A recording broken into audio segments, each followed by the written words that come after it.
Mazda are replacing CX-7 with CX-8.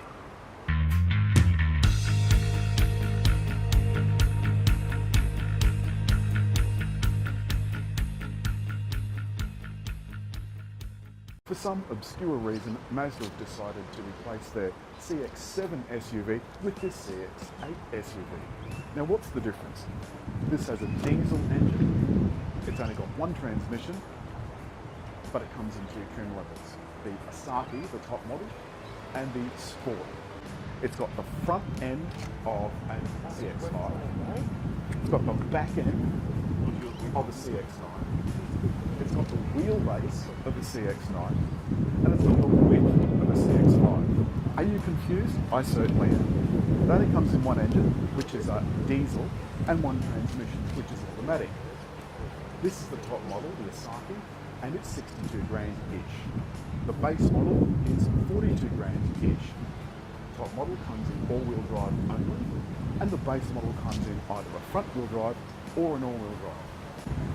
Both models have 7 seats, and both models have the same interior as the Asaki, which gets leather. What do you get for your 20 grand? Well, you get nice leather upholstery and a few extra gizmos inside. But the base model still comes pretty well equipped. It's liquid sticky equipment. So inside CX-8 is fairly spacious and roomy. Like I said, it's got the front of a CX-5, the width of a CX-5, the wheelbase of a CX-9, and all bar this much of the length of a CX-9, which means the cabin is quite roomy. With the seat in this position, there is plenty of space for my feet, and it's a fairly spacious cabin. You've got controls down here on your right hand, window controls right where your hand can easily fall to them, and the interior trim looks fairly good quality. The buttons on the steering wheel all fall easy to hand. The audio controls easily reachable with your thumbs, and phone answering with your left thumb. The stalks at the back, that's all typical Mazda fare. Now this top model, which as I said is called the Asaki, also has a few other bits and bobs. For example, the 360-degree view camera, which is absolutely spectacular. There's also a automatic tailgate, which you can operate with this button or from the back. So long as the key is in your pocket, you can do it from the outside. So in the back, as you can see, there's a good 6 inches of space with my knees. There's even air conditioning controls back here, and the back seat moves because this is how you get into the third row. And watch this.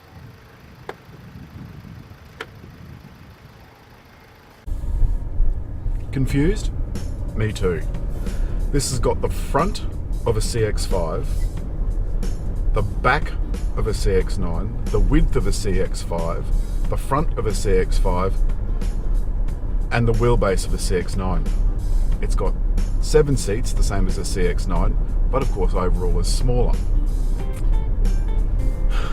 I asked Mazda last night why they were dropping the CX-7, and they said, well, because we're not calling this a CX-7 because the car this is replacing was 5-seater.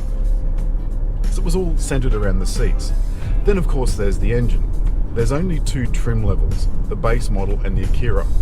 And the difference between them is a bit of leather upholstery and a few little bits and bobs that are added on. And the other difference is the base model comes in either 2 or all-wheel drive. The top model, the Akira, this one, only comes in all-wheel drive. Then there's the way the CX-8 handles. The suspension is unbelievably soft. There's an alarming amount of body roll in cornering. The Mazda last night said that they thought this had sporty handling characteristics. It doesn't. It absolutely doesn't. But it does feel very plush. The cabin is fairly quiet. The diesel engine is fairly quiet. This car only comes in a diesel. It's got 140 kilowatts. And it's a bit hefty too. Overtaking, you definitely have to plan what you're doing. The other thing that's really important for me is the infotainment system. Now the interior feels nice-ish. There's a bit of wood grain and some genuine fake artificial metal. But I'm just not entirely sure that the infotainment system input via the central dial between the front passenger seats is a great way to input. I prefer just a touch screen, and although this is a high quality screen and you can actually hide some of the information that's on it to give you a little bit more real estate, it's not a very big screen. As you're probably aware, I'm an Apple CarPlay freak. If a car doesn't have Apple CarPlay, I mark it down immediately. Why? Because it is the best system that's available at the moment. And Android Auto, obviously, as well. Last night at the press conference, Mazda told us that they're going to have CarPlay available at the end of the year. Now, normally that means that people that buy cars between now and then, or who bought cars up to this point, will miss out. But not so with Mazda. Anyone that has this current system will be able to upgrade their system to one with Apple CarPlay and Android Auto at the end of the year. They haven't given us an idea of how much that's going to cost, but it'll be a dealer fitted thing, so you'll get it done with a service or whatever, $500 or $1,000 or whatever. And it consists of a piece of hardware that will plug in behind the head unit and some software programming. So Mazda said that they thought that the 7 seats were pretty good for adults for short to medium trips. And look, I tend to agree. That back seat I wouldn't want to have to get my way into, quite frankly. But given that it's only meant for short to medium trips, I think it would do the job. Now, the really important thing is that this is going to be a mum's taxi. That's what it was built for. It's built for people with big families or with medium families that are going to carry a few kids around on the weekend. If you don't want those back seats, you can lay them down and it gives you some extra luggage space. So you can take 5 people around with quite enough space for lots of bits and bobs and bags and what have you. I like the look and I like the comfort, especially this top model. The seats are extremely comfortable.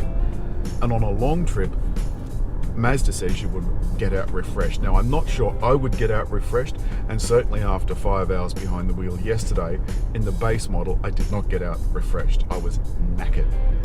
But it does what it says on the box. I'm going to give CX-8 6.5 out of 10. It loses marks because the suspension is far too soft, and cornering even with a light load was a bit of a handful. I would imagine fully loaded it would be very much a handful. And there's no Apple CarPlay and Android Auto. Now that's coming along, as I said, at the end of the year. So then it would get a 7.5. So for now it's a 6.5. At the end of the year it will be 7.5. It's a tough market. As always, don't forget, press the little round symbol to subscribe. Bye.